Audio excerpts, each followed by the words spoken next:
mida sa arvad Juhani võrdlusest Buffettiga, et kas sa tunned temaga ise samastumist või kas sa jagad Buffetti põhimõtteid? Eks ma olen neid võrdlusi toonud küll, et mu käest on küsitud, et kõigepealt on küsitud, mis aastal sa sündinud oled, et kas sa juba nagu ei tahaks äri lõpetada, siis ma olen alati toonud näiteks Buffetti, et mitte keegi poleks teda teadnud, kui ta oleks 65-aastaselt pensionile läinud, et siis ta vist teenis ainult 5% oma varandusest peale seda, et hakkas teenima. Et seda ma olen alati võrrelnud, et see on ka üks asi, mis mind motiveerib. Aga ennem kui pihta hakkame, ma tahaks küsida ikkagi, tahaks teada, kes auditoorium on, et ma olin siin aastal 2019, et ma ei tea, palju siis käisid mu esimest seda ettekannet kuulamas või intervjuud kuulamas ja mind huvitab muidugi veel rohkem, et kui palju on siin Infortari aktsionäre, te olete ju kõik investorid. Tõstke käsi, kes on Infortari aktsionärid? Väga hea, väga hea. Aga tundub, et tööd tuleb veel teha? Ja ütleme, võimalus suurendada Infortari aktsionäride arvu. Meil on praegu 6500 aktsionäri, enamus nendest ostis aktsiaid 26 euroga. Täna on aktsia 48 euro peal 1,5 aastat tagasi. Läksime börsile ja vahepeal oleme dividende maksnud ka 4,5 eurot, et umbes 2 korda on aktsia tõusnud. Ehk siis tasub mõelda. Aga tead, kui juba Buffettiga võrreldi, aga lähme siis korra tagasi päris algusesse. Missugune oli siis Eesti Buffetti lapsepõlv? Ärge Eesti Buffettiks mind küll lugege, lihtsalt see motiveerib, me oleme ikkagi oluliselt väiksemad. Et lapsepõlvest, jah, et ma sain aru, et mul tuleb selline küsimus, et mis ma lapsepõlvest või perest olen kaasa saanud, siis võib-olla selle julgus, et kui ma väga väike olin, alla 4 aasta, siis mul ema ja isa rääkisid, et kui Tallinna loomaaias näidati lõvikutsikaid ja tõmmati niisugune nöör ümber, siis ma jooksin nööri alt läbi ja läksin seda kutsikat kohe paitama või sakutama ja võib-olla sellest sain ka selle julguse investeerida ka tulevikus. Et aga jah, et ei, ma arvan, et lapsepõlv oli vahva, et mul on selles suhtes nagu hea, et ma olen näinud sotsialismi ja ma olen näinud kapitalismi. Aga kas on mõni hetk selline, millele saad näpu peale panna, et vot just see mõjutas mind nii palju, et sinust sai täna see ettevõtlik mees, kes sa oled? Jah. Ütleme niimoodi, et aastal 1979 tollal olid lahtiste uste päevad ülikoolides ja siis ma mõtlesin, kuhu õppima minna ja siis käisin kõik erinevad ülikoolid läbi. Nüüd siis Tallinna Tehnikaülikool ja Tallinna Ülikool ja Tartu Ülikool ja Tallinna Tehnikaülikoolis siis sattusin sellise inimese otsa nagu Kostel Kerndorf, kes rääkis erialast tööstuse planeerimine, see oli siis kateedril tööstuse juhtimine ja planeerimine ja see mulle tundus väga põnev ja alates sellest ajast ma olen siis majanduses, et olen tegelikult majandusega tegelenud või on see mulle hobi olnud aastast 1979 eelmisest sajandist. Ma tean, et sul on 10, 30, 60 printsiip, et sa ütled, et tegelikult lapsepõlve ja pere nii väga ei mõjutagi meie tulevikku. Kas sa jagad seda teistele ka? Jah, et paljud räägivad, et kõik saab alguse lapsepõlvest ja ma sain siin paar aastat tagasi kokku ühe inimesega, kes oli 54 aastat vana ja tal oli üks väike viga küljes ja ta ütles, et ema on süüdi. Ema pärast emadel 9-aastaselt ütles midagi valesti ja 54-aastaselt süüdistas, et alati on midagi meeles, et alati on vanemad süüdi, eriti ema süüdi, kui isegi 40 aastat hiljem inimesel on see meeles. Aga ma tahan öelda, et tegelikult pere nii palju ei mõjuta. Ma isiklikult arvan, et pereväärtused on olulised, aga ta mõjutab minu arvates nagu 10%, 30% mõjutab kool, et juba oluline on, kui te lapsed panete kuhugi kooli, et see oleks ikkagi hea kool või see seltskond ümber. Ja kõige tähtsam on see, et 60% mõjutavad siin sõbrad, partnerid, kes su ärikaaslased oled. Et kui sa oled ikka tarkade inimeste ümber või oled investorite ümber, siis ka investorid on sul ümber, et siis sa ka investeerid. Kui sa targad inimesed on ümber, siis jääb sulle ka midagi külge. Et elu on nagu, kui mina olen vaadanud, elu on nagu poori liikumine, eks. Et kus nagu osakeste liikumine, kus sa põrkad erinevate osakeste vastu ja liigud edasi. Mingi osake annab energiat, mingi osake võtab energiat. Et selles suhtes ja ütleme, laste kasvatamisel on millega ma olen ka nagu vanematele tänulik, et nad alati jälgisid seda, et kes on mu sõbrad. Et kui sattusin nagu ütleme kehvemasse seltskonna, siis ema tegi häbi ja ma pidin sealt seltskonnast ära tulema. Ma arvan, teil kõigile emad on häbi teinud alati, eks. Aga kuidas sina nüüd oma lastega teed, et kui sulle ei meeldi lapsesõbrad? Sama asi, et ma hoolega jälgin seda, et ütleme, et ise püüan neid väärtusi anda, investeerimisväärtusi, et mul on kõige vanem laps on 43-aastane ja kõige noorem on 7-aastane. Ja mul kõik 4 last on Inforteri aktsionärid ja ka 7-aastane ja ka 10-aastane ja siis nad loevad seda, kuidas öelda, loevad neid dividendi ja loevad seda aktsiaväärtus hinnatõusu ja tore on vaadata, kuidas nad nagu kasvavad selles mõttes, et kui on oma raha vaja kuhugi panna, siis ikkagi juba loeb. Aga raha armastabki lugemist, et see on nagu juba oluline, et lastele peab ka seda kasvatama, et raha, et raha tuleb lugeda, jah. Aga mis sa siis ikkagi ütled oma lastele, kui sulle ei meeldi nende sõbrad? No ütleme, et tuleb nad sellisesse situatsiooni panna, et nad ei taha nende sõprade juurde tagasi minna. Nagu minu ema mind pani. Mul läks küll põnevaks. Ja. No, loodame, et lastel on hästi. Aga tõenäoliselt on, sest su enda lapsed töötavad ju sinu ettevõttes, et kas ja kuidas sa siis nendest lastest edumeelsed ja ettevõtlikud oled kasvatanud? No ütleme, eks lapsed ikkagi kasvavad suurel määral ise, nagu ma ütlesin, et 10% suudavad vanemad mõjutada ja siis on juba sõbrad või siis on kool ja sõbrad. Et kuidas ettevõttesse tulid ikkagi tänu minu headele partneritele või sõpradele, et kui poeg tahtis ise nagu tegutseda, siis ma ütlesin küll, et tule ikka meie firmasse, püüame meie firmat arendada. Muidugi ma samas seda pärisorjust ka ei tahaks, et oled muusik või mingisugused hea anne ja siis pead hakkama mingisuguse majandusega või ettevõtlusega tegelema või vastupidi, et seda ma ka ei taha, et jõuga nagu ei taha. Aga mu äripartner Enn Pant võttis näiteks mu poja enda juurde nõunikuks ja nüüd on ta juba Tallinki juhatuse liige ja tütrega läks samat moodi, et tütar õppis hospitality businessit Šveitsis ja kui jälle Enn Pant võttis ta enda juurde nõunikuks ja siis nüüd on ta Tallinki hotellide juhatuse liige. Ja mulle tundub, et nendele meeldib, jah. Ja väiksematele ma siis olen ostnud Inforteri aktsiaid ja siis loeme koos raha. Aga kui sa nende väiksematega koos poodi lähed, kuidas sul on, et kas sa lubad neil kõike osta? Ei luba. Kuidas see käib siis? Ütled üks asi? Ei ütle üks asi. Lepime kokku, et mis on vajalik ja kas on ennem ostetud ja tihti peale kasutan seda võtet, et raha ei ole? Ei, et ostame sinu raha eest. Siis on hoopis teine asi, mitte papa raha eest, mitte isi raha eest. Kas sul on ka mõni hea nipp nüüd, et kõik need saalis viibivad lapsevanemad saavad nüüd kaasa võtta, et kuidas nende lastest siis saaksid ka ikkagi sellised lapsed, kes raha loevad ja oskavad väärtustada ettevõtlust ja kõike seda finantsilist poolt ja miks mitte ka ei hakka juba investeerima?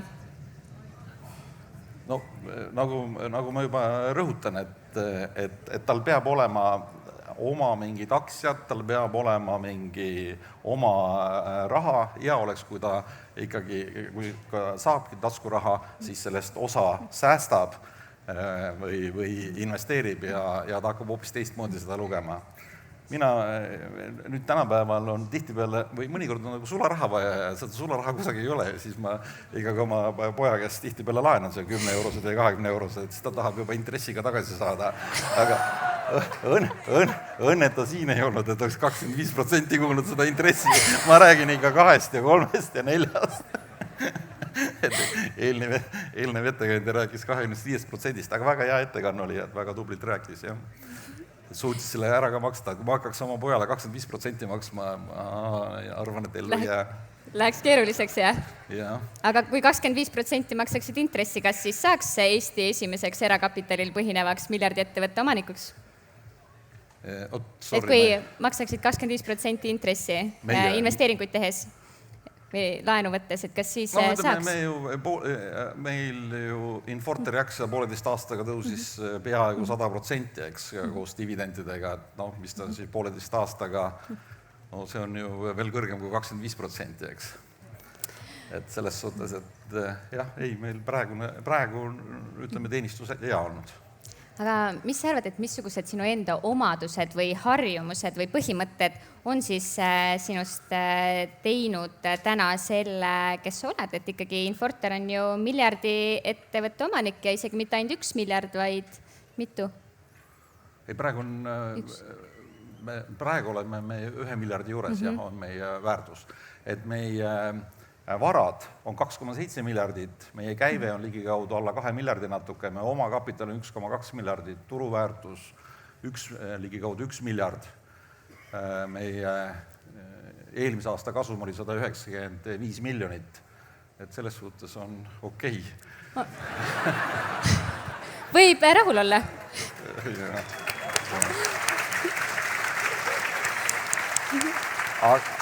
Aga Euroopa mõistes oleme, ja me tegutseme praegu Eesti, Läti, Leedu, Poola ja Soome.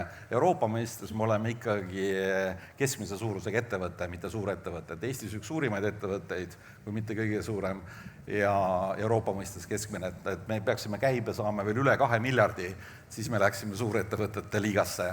Seda me pingutame. Aga mis on olnud siis Infortari kasvu taga? Et mis omadusi peab olema? Ma arvan, et omadused on ikkagi, et üks on sihikindlus, et väga järjekindel ja sihikindel peab olema ja teine peab omama taktitunnet, et millal õigel ajal takti ületada.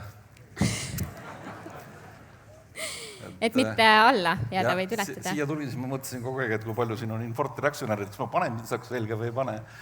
Püüdsin siis natukene moekam kolla, panen tennised jalga. Et ma ei tea, kas see läheb taktiga kokku või ei lähe. Aitäh. Sa oled öelnud, et liitintress on 8. maailma ime. Kuidas sind sinu elus aidanud on? Jah, seda ma olen öelnud, et kui sa ühte asja teed, et alustasime aastal 1979 majanduses, olen üle elanud 3 majanduskriisi, praegu oleme siin 4. Loodame, et suhteliselt edukalt oleme praegu selles kriisis hakkama saanud, aga kriis ei ole veel kahjuks lõppenud. Ja kui sa pikka aega teed ühte asja, siis järsku hakkab see liitintress tööle. Et praegusel momendil ka, et aastast 1979 oled majanduses olnud sotsialismi aeg ja kapitalismi aeg ja nüüd siis, kuidas öelda, 40 aastat hiljem järsku hakkab see teenistus tulema, see liitintress tööle. Et kui ikkagi väga põhjalikult ühte asja kogu aeg teed, siis see eduga tuleb. See on ka see Buffetti näide, ja. Aga sa võtad nii palju pidevalt ette ja mitmed erinevad ärid erinevates suundades täiesti. Aga kuidas sa ise ennast laed, et mitte läbi põleda? Ikka pead puhkama, kui eelmine ettekandja ka väga hästi rääkis, et tuleb aeg maha võtta, eks tema. Et mina ei ütleks, et aeg maha tuleb võtta, tuleb puhata, eks tuleb patareisid laadida. Et ma praegusel momendil tulin siia konverentsile ka, ma olin tegelikult Hispaanias puhkamas ja teie pärast tulin siia tagasi ja homme lähen jälle Hispaaniasse tagasi laadima ennast.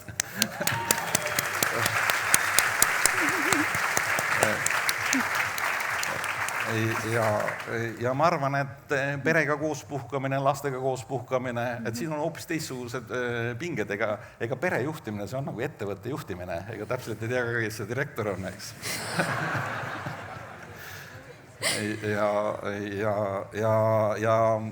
Ja mul on ka hobi, eks, mul on golf on hobi ja golf on nagu elu, eks, ja golf on väga stressirikas mäng. Ja golfi, kui hakkad juba mängima, nagu eluski, et oskad juba mängida, siis järsku avastad, et löögid ei tule välja, et kaotad ja elus on ka niimoodi ja nii nagu golfis, et kui golfis tahad edukalt palli lüüa, siis pead läbi lööma, elus peab ka läbi lööma. Me korra juba jõudsime minna Infortari numbriteni ka, aga sina ise siis, need kõik valdkonnad, millega sa tegeled, on meie riigi või meie kõigi jaoks tegelikult väga olulised. Need nõuavad väga suuri investeeringuid ja väga suurt riskijulgust. Et kuidas sul on siis, et kas sul on nagu sisemine selline nagu missioonitunne, et ma tahan palju pakkuda ja olla riigi jaoks kasulik, või on oluline ikkagi need suured rahanumbrid, mis seal taga on?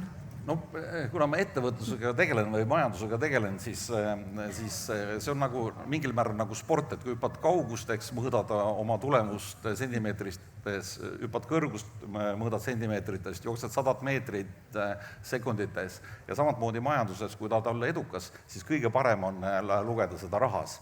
Et mis on su käibed, mis on su kasum, mis on oma kapital, et tegelikult see on see, mis näitab, et kas sa oled õigel teel, et kui sul ikkagi müüd tooteid, mis annavad kasumit, siis oled ka ühiskonnale vajalik, eks. Kui sa teenid selle eest, kui Apple telefoni või iPhone on hästi näha, et ju inimesed kogu aeg ostavad ja Apple'il on meeletud kasumid, aktsiahinna tõusud, mis näitab, et see on ühiskonnale vajalik. Et tegelikult see raha teenimine näitab, et sa oled õiges, kas sa oled õiges suunas, et kui sa kasumit ei teeni, siis sa lähed arvatavasti vales suunas. Et selles suhtes, et rohkem on see raha nagu mõõtühik, et viia oma ärisid õiges suunas, panna õiges suunas käima. Sinu viimased investeeringud on väga põnevad põllumajandusse. Mitu lehma sul on juba? 8500.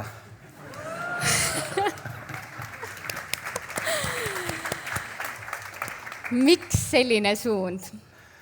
No see alguse sai ju väga lihtsalt, et kui nüüd Infortarit vaadata, siis me ei ole nagu tüüpiline ettevõte, et tüüpiliselt ettevõte fokusseerib ühele tegevusele.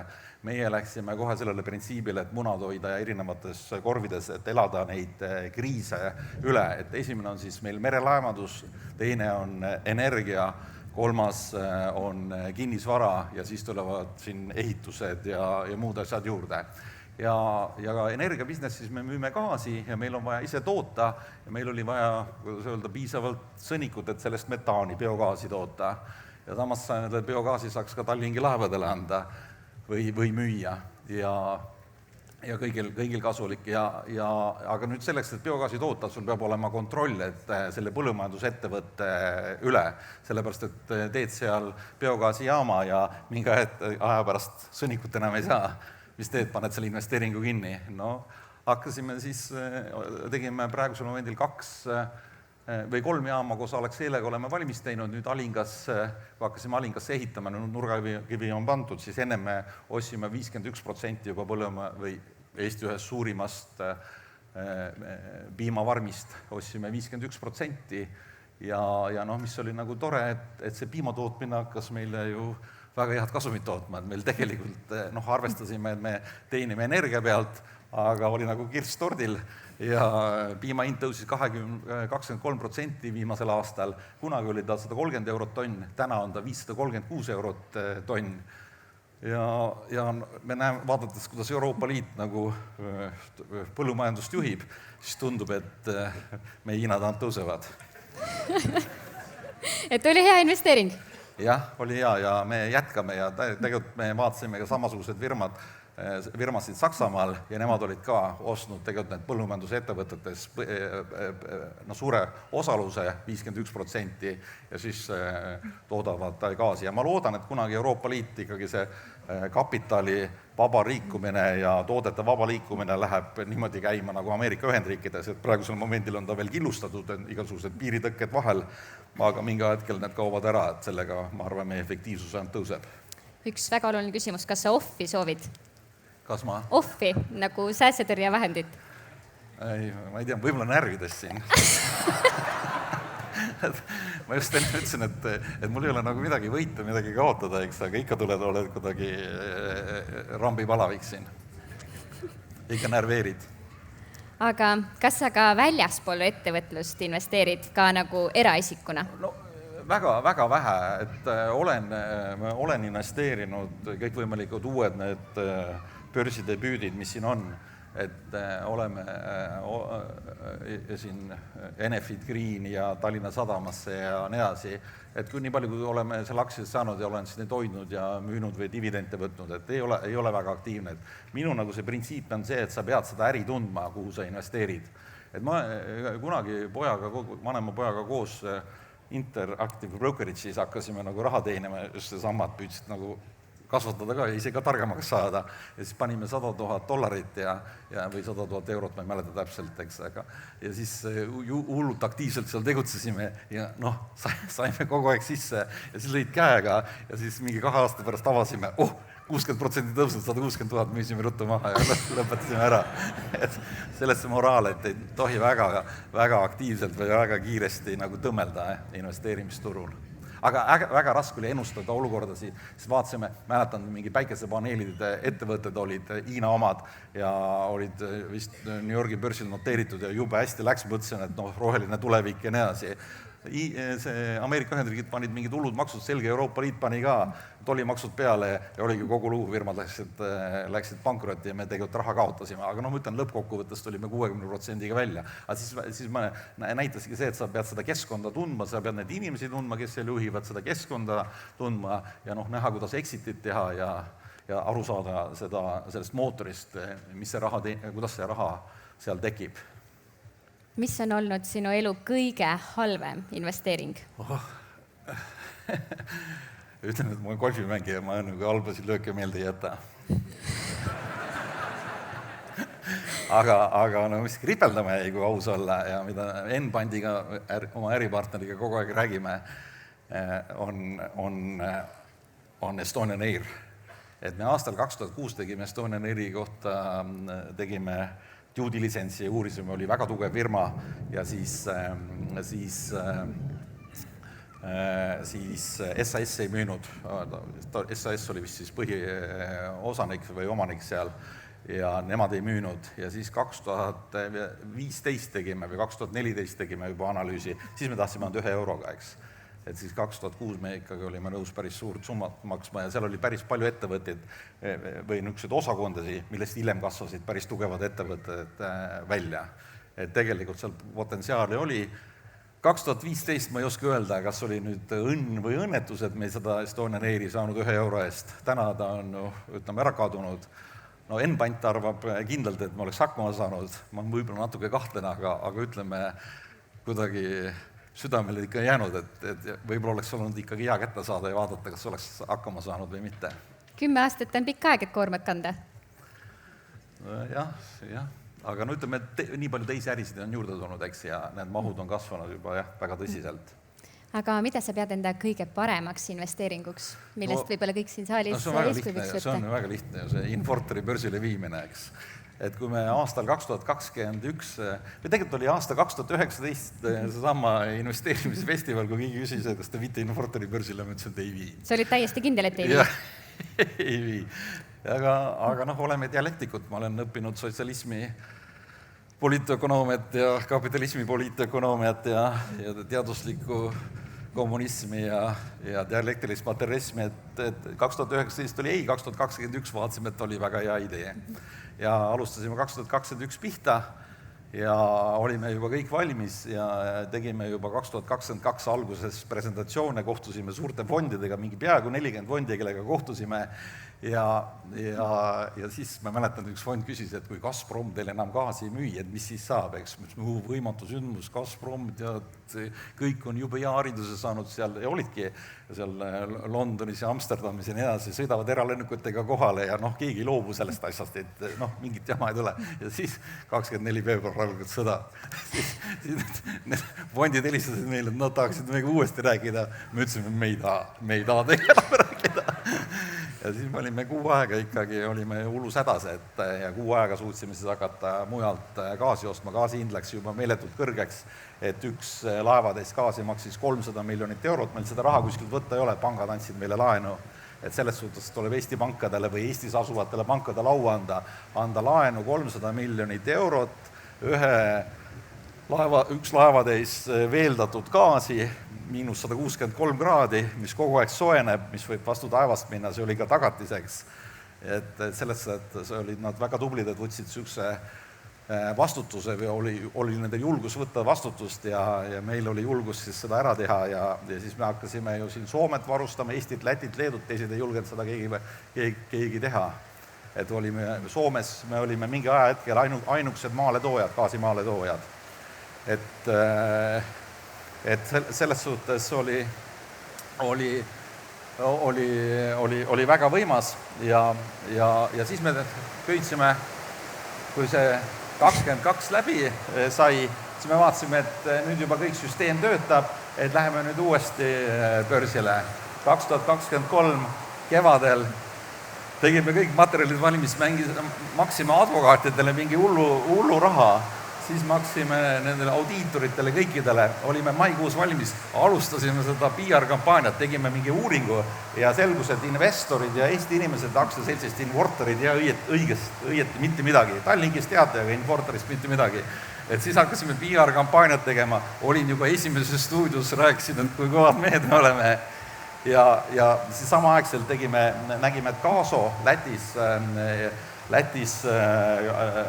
5500 kilomeetrit gaasitrasse läks müüki, Läti võrguettevõte läks müüki. Tegime sinna, oli nagu tender, tegime sinna ettepaneku ja samas tegime selle memorandumi, et börsile minna ja siis Finantsinspektsioon ütles, et kui te börsile lähete ja samaaegselt te ostate Lätis gaasiettevõte, mis maksab nii palju, nüüd tagantjärgi öeldes 120 miljonit eurot, et see on nii oluline, et te peate selle memorandumisse sisse kirjutama. Kujutad ette, teil on tender, eks keegi ei tea, kui palju, mis hinda pakub, meie ütleme avalikult välja, me ju kohe kaotame, keegi pakub 1 euro üle ja me oleme kaotanud. Ja siis oligi meil valik, et kas raha tõsta või siis raha teenida, et osta Gaso. Ja siis me valisime selle Gaso ja meil jäi börsile minek 2023 ära ja siis 2023 detsembris läksime börsile, ma mäletan veel investor Toomase konverentsil, nad meid 3 tundi piinasid, seal seisime püsti ja seekord ma küsisin, kas teil tool on, kus istuda, eks. Siis 3 tundi olime seal kõik püsti, seal kaamerate ees ja tõeliselt kehva aeg oli, et kui me börsile läksime, siis oli Põhja-Euroopas oli vist 7 IPO-t ainult ja meie olime vist ainuke või 3. IPO, mis õnnestus. Et tegelikult kõik enam-vähem ebaõnnestusid, aga me olime lihtsalt väsinud, et juba aastast 2021 tahad minna ja kogu aeg lähed, jälle midagi tuleb vahele ja ma ütlesin, et elu on selline, et tuleb kogu aeg midagi vahele, et läheme lõpuni, et vaatamata sellesse, mis keskkond on.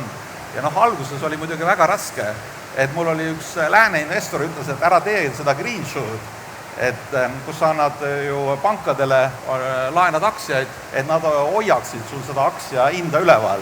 Ja aktsia hinda hakkas ju sellest 26 läbi kukkuma.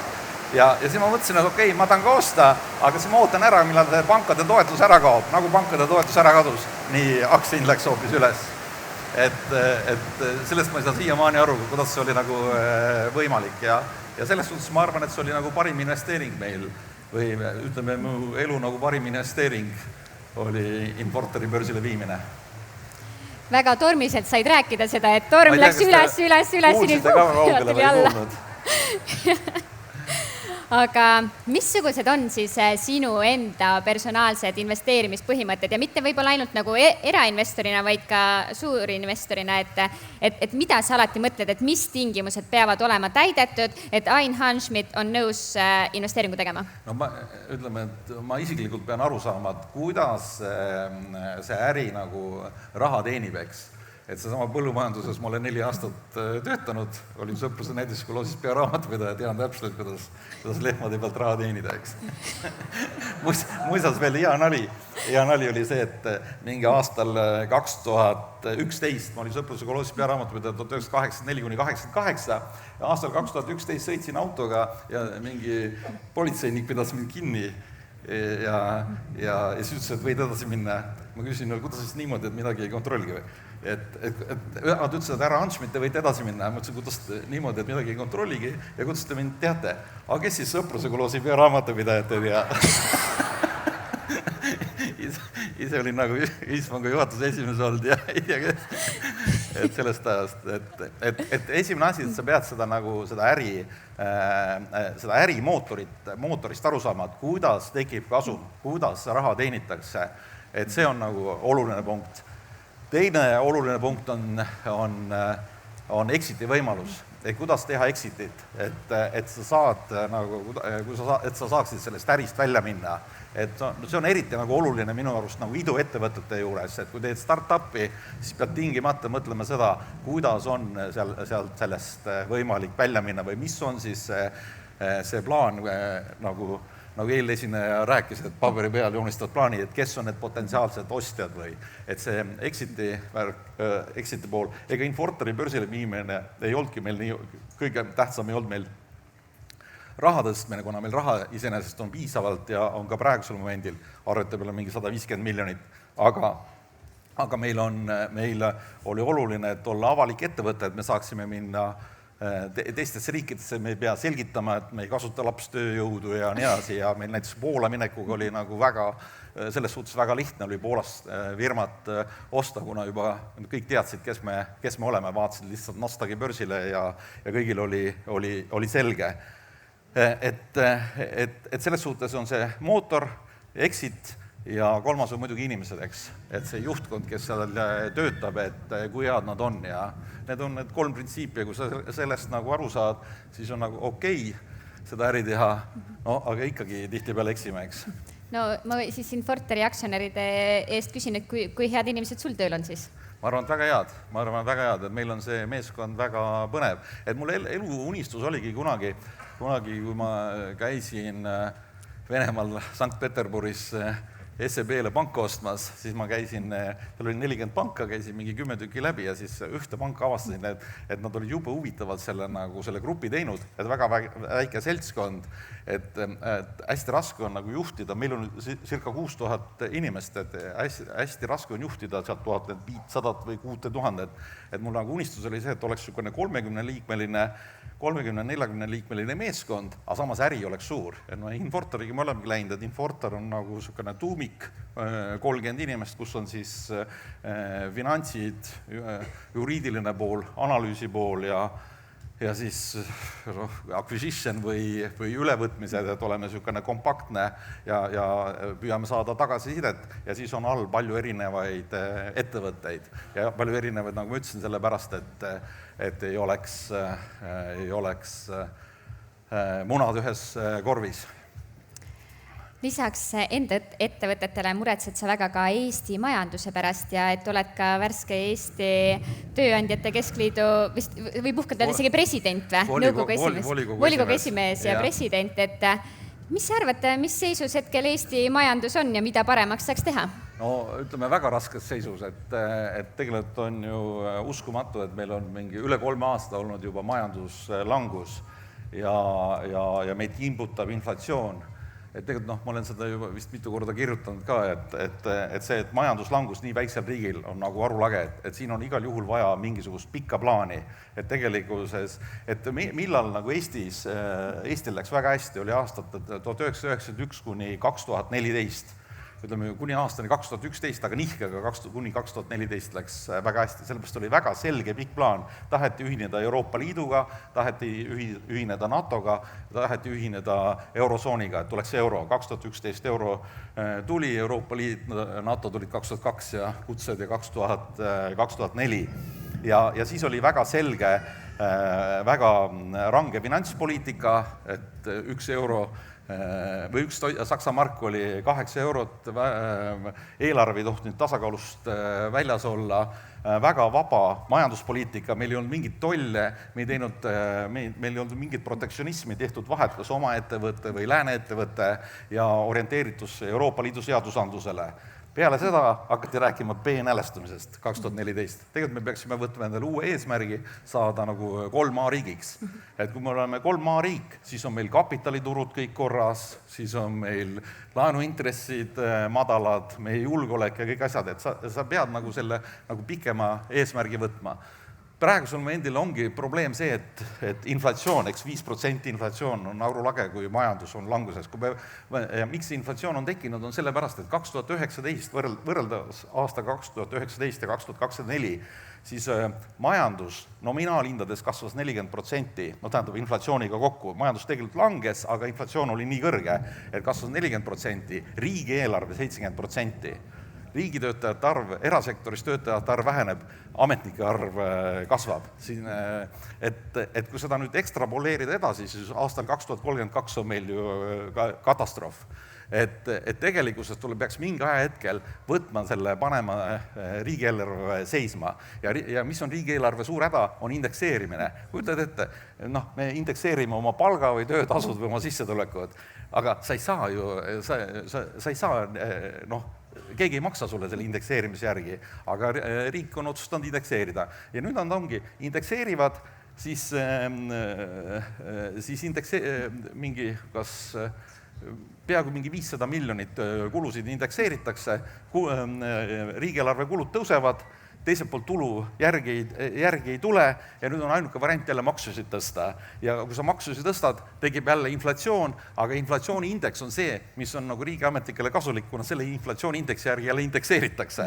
Ja ongi allakäiguspiraal läheb lahti. Et tegelikkuses, kui ma ise näiteks mingid kohvikud pean, ma ei saa ju sellega hakkama, et kui vaatan, et tulu ei ole, et tõstan hindasid. Ma pean ikkagi vaatama, kuidas ma kliente juurde saan ja hinnataset hoidma või kulusid kontrollima.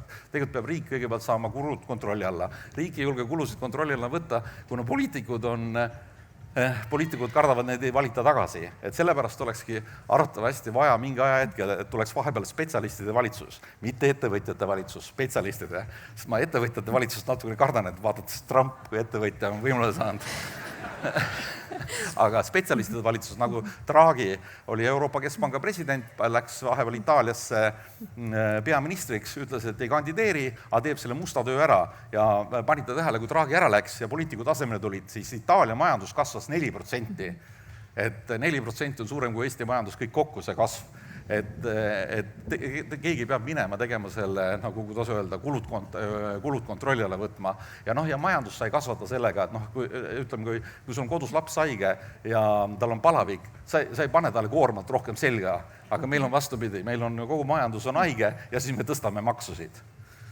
Et palju on teha, jah, ja eks me püüame seda siis Tööandjate Keskliidu poolt ka teha, eks. Aga kuidas siis on, et sa küll ütlesid, et ettevõtjad ei tohiks minna riiki juhtima, aga kui paljud siin saalis mõtleks, et Ain Hanschmidt võiks järgmine peaminister olla, tõstke käsi? Ei, ärge tõstke, pärast läheb mingi jamaks saavad. Ma annan nüüd võimaluse saalist ka küsida. Tõstke käsi, kes tahab. Juba seal taga üks käsi tõusis. Morten, täitsa taga. Nii, kohe tuli siit veel teine käsi. Juba võib ka siiapoole vaikselt minna, võtame siis kohe järgi sealt küsimuse. Ja tere väga huvitavate mõtete eest siit lavalt.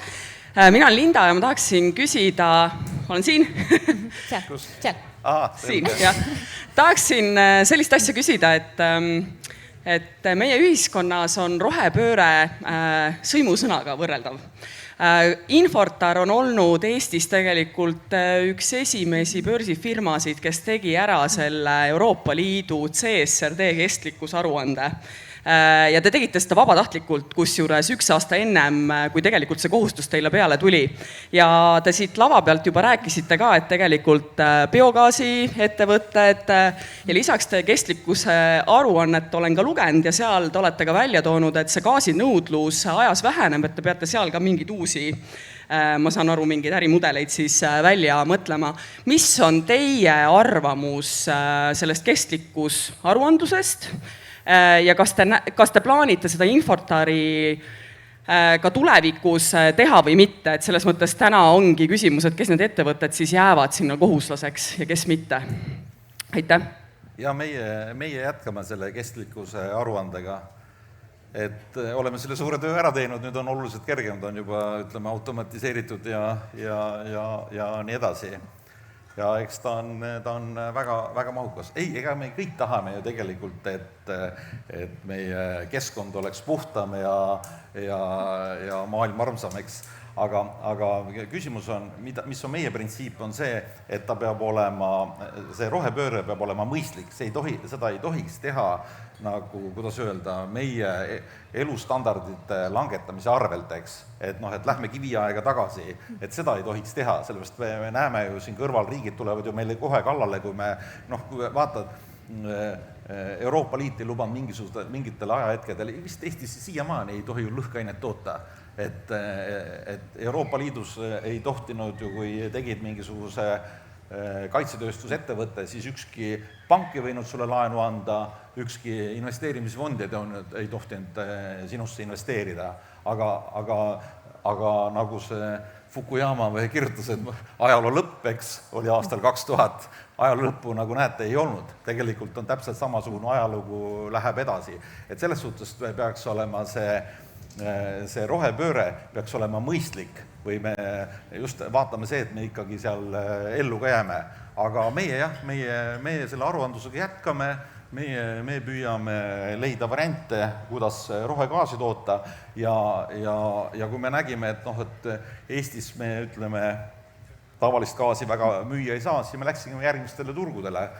Soomes oli meil siin parimatel aegadel oli turuosa vahepeal 74%, praegu ma arvan, et on veel, ma jään nüüd vastuse võlgu, et üle-eelmine aasta oli mingi 50%, siis me läksime praegusel momendil Poola turule, Poolas praegu makstakse, Poolas on ju põhiliselt kivisüsi, 70% energiast saab kivisööst ja veel sellest pruunsööst, mis on eriti tahmane ja keskkonda reostav. Ja nemad ju praegu lähevad selle etapiga, et nad kõigepealt lähevad gaasi peale ja tuumaenergia peale üle ja siis lähevad järgmiste, et nad nagu ei lase majanduses tagasilööki teha.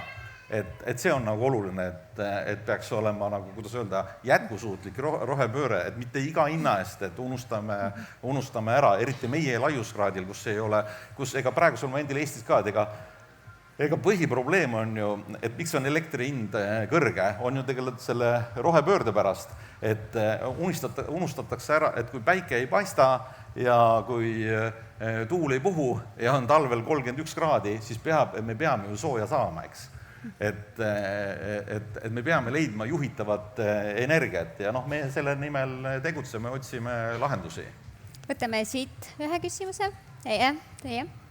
Tere.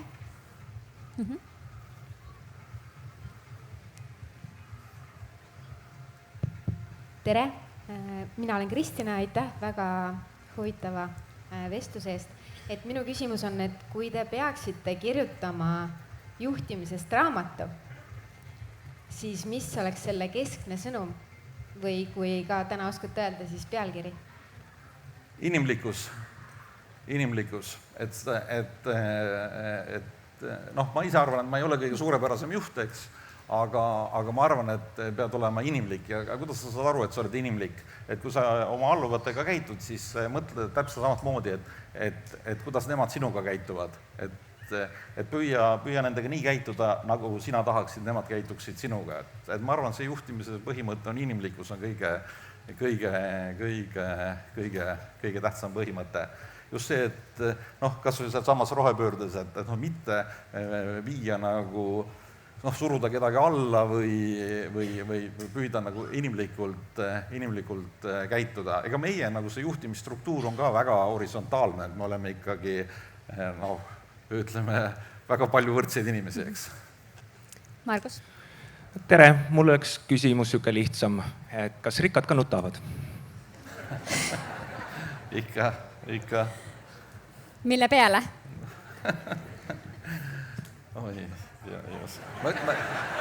Ma räägin, et ma mängin golfi ja ma ei jäta ühtegi, vaata, elama pead, nagu, kuidas öelda, olevikus. Et minevik on väga tore, eks, et mis minevikus on tehtud, aga see ei aita mitte midagi. See on hea, sa kogemused ja oskused ja õpid midagi, aga elama pead olevikus ja tegelikult tuleviku nimel, eks. Et see on nagu tähtis ja sellepärast, et vaata, kui golfi mängid ja jätad, et eelmise löögi tegin kehva löögi, siis ma ei suudagi enam edasi, siis ma hakkan kogu aeg kartma nagu siin natukene hääl väriseb ja käed lähevad higiseks, et hakkad natukene kartma, mis tähendab, mis tähendab seda, et parem on nagu halvad asjad ära unustada, et see ei sega, et tegelikult pead elama hetkes, eks. Et ei ole halvemaid aegu, on ainult hetk, milles elame praegu. Me vist saame võtta viimase küsimuse, sest tegelikult juba mujal lavadel vist hakkab asi pihta ja kõik tahaks lõputult vist kuulda siin. Aga võtame. Viimane küsimus. Tere, Ain. Tere. Et sa oled Golfiliidu president. Ja. Tahtsin küsida, et ma ise ka mängin golfi, mu lapsed mängivad golfi. Et mis sa arvad, kas Eesti naised jõuavad golfis maailma tippu ja mis selleks peaks tegema? Et jah, täna on fenomenaalne olukord, et mul oli au saada Golfiliidu presidendiks 2 aastat tagasi. Ma ei tahtnud seda ühiskondlikku ülesannet võtta, aga mul käis üks sõber ja ütles, et tead, et praegu on 30 Eesti noort poissi ja noort tüdrukut, kellest igaühest võib saada maailmatasemel mängija. Aga golf, see on ju nagu majandusharu, see on ju fantastiline, mis, ütleme, Tiger Woods, ma ei teagi, palju ta juba mitu miljardit ta teeninud on, eks, ja golfis ju juba need võistlusauhinnad on 10 miljonites. Ja siis me võtsime selle, et hakkasime seda keskkonda looma, et praegusel momendil, me tol ajal arvasime, et võib-olla 5-6 aasta pärast, et me loome sellise keskkonna, et me toome selle Challenge Touri siia Eestisse, Euroopa meistrivõistlused Eestisse, amatööride omad ja Challenge Tour on siis profide oma nagu teise taseme või teise liiga võistlus. Nüüd nimetatakse see Hotel Planner Tour, teise taseme võistlus, kui sa selle juhuslikult võidad, siis sa saad juba, kuidas öelda, kõrgliigasse või kõige kõrgemale tasemele. Ja me 2 aastat tagasi mõtlesime, et me umbes võib-olla 5-6 aasta pärast saame Eesti poisi nagu Euroopa tuurile ja nüüd siis ju järgmisel nädalavahetusel British Openile sai Richard Teder peale. Et tegelikult 2 aastaga sai peale, et see on fantastiline tulemus. Ja sellel aastal on nad väga paljud võitud. Mu enda isiklik arvamus oli 2 aastat tagasi, et meie tüdrukud saavutavad rohkem. Et naised on alati ju tublimad, distsiplineeritamad ja ma arvan, et kui nad trenni teevad, meil on head treenerid praegusel momendil, perekond Da Silvad ja teised ka, siis kui nad usinalt nagu trenni teevad, siis me usun, et me selle keskkonna loome. Me praegusel momendil oleme ju poistele, kui Eesti meistrivõistlused ära võidatakse, siis Eesti meister, parim amatöör, saab selle teise taseme Challenge Tourile ja parim proff saab ka Challenge Tourile, et me oleme sellised auhinnad välja pannud. Kui tüdrukud hakkavad mängima juba alla rajapaari, siis ma arvan, me paneme ka nendele sellised auhinnad välja, kus me leiame nende tüdrukute nagu kuidas öelda, teise taseme võistlused, kus saab siis wildcardiga peale, et me selle keskkonna oleme loonud. Mul nagu selles suhtes vedas ka, et kui me läksime golfiliitu juhtima, siis me valisime uue juhatuse ja meie eelarve oli tol ajal mingi 400 000 eurot, täna on juba 1 miljoni juures ja ma sain 27 Eesti ettevõtjat tulid kaasa, et olla Eesti golfi nagu Vanglabis või Eesti golfi koondise toetajad. Iga ettevõtja pani 10 000 eurot, sisuliselt 10 000 eurot aastas, et me saime esimene aasta juba 270 000 eurot, pluss veel suursponsorid. Swedbank näiteks tuli ja tegime ka lepingu 200 000 lepingu 4 aasta peale. Et selles suhtes me oleme nagu finantseerimise praegusel momendil enam-vähem korda saanud, raha on alati vähe, aga oleme enam-vähem korda saanud ja me oleme niisuguse fänklubi ka kaasa saanud, et see on nagu tähtis. Et ma arvan, et me selle keskkonna suudame luua, nüüd sõltub see samadest tüdrukutest, nende vanematest, treeneritest, täiendavalt sponsoritest ja lõpuks peab õnne ka olema, eks.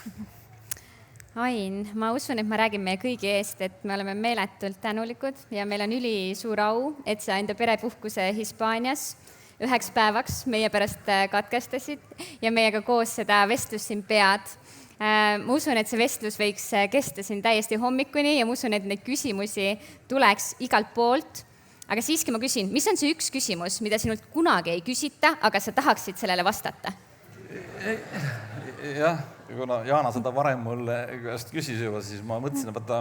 Siis ta ei osanud seda öelda? Jah, ma ei osanud seda öelda, aga mis mind on alati nagu seganud, on see, et tihtipeale öeldakse, et meil või mul on õnne olnud. Et tegelikult... Sa ise just ütlesid, et sul on õnne olnud golfiga? Et peab õnne, ei, ma ütlesin peab õnne olema. Okay. Aga tegelikult õnn see, kui nagu Sokrates ütles, et kui sa valmistad pikalt ette ja siis tekib sul võimalus, tekib see juhuslik võimalus ja siis sa tunned selle ära ja kasutad ära, aga sa pead ette valmistama. Näiteks kui aastal 2015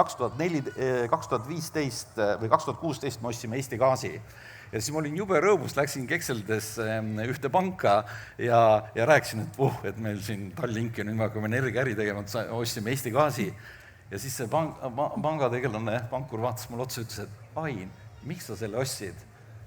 Tead, see oli niisugune hamletlik küsimus, olla või mitte olla. Ja ma ei osanudki vastata, et miks ma selle ostsin. ja siis aastal 2021 või aastal 2020 tuli COVID ja Tallinki laevad pandi kõik seisma. Tegelikult poliitilistel põhjustel Rootsis ei mantud, Rootsis sõitis mööda kallast edasi ja Rootsi elas selle COVID üle samat moodi nagu meie, eks. Ja pandi seisma, me saime mingi 10 miljonit kuus raha põles, 200 miljonit kokku ja tänu sellele, et meil oli Eesti Gaas, jäime me ellu. Elasime selle üle ja päris hästi. Ja et selles suhtes sa pead olema nagu, et sa ei tea, miks, sa pead mingeid asju tööd tegema, et sa oled ette valmistatud ja nagu tekib niisugune sanss või võimalus, siis sa kasutad seda ära. Või kui me ju läksime 2016 Eesti Gaasiga, läksime Lätti, siis läksime Leetu, siis saime 2020, läksime Soome ja järsku hakkas sõda ja me olime valmis selleks, et Soomet varustada, Eestit varustada, Lätilt, Leedut ja nüüd ka Poolat, eks. Et selles suhtes õnn on see, kui sa oled selleks hetkeks valmis. Mulle tundub, et me saame tormiga lõpetada. Suur aplaus, Ain Hanschmidt!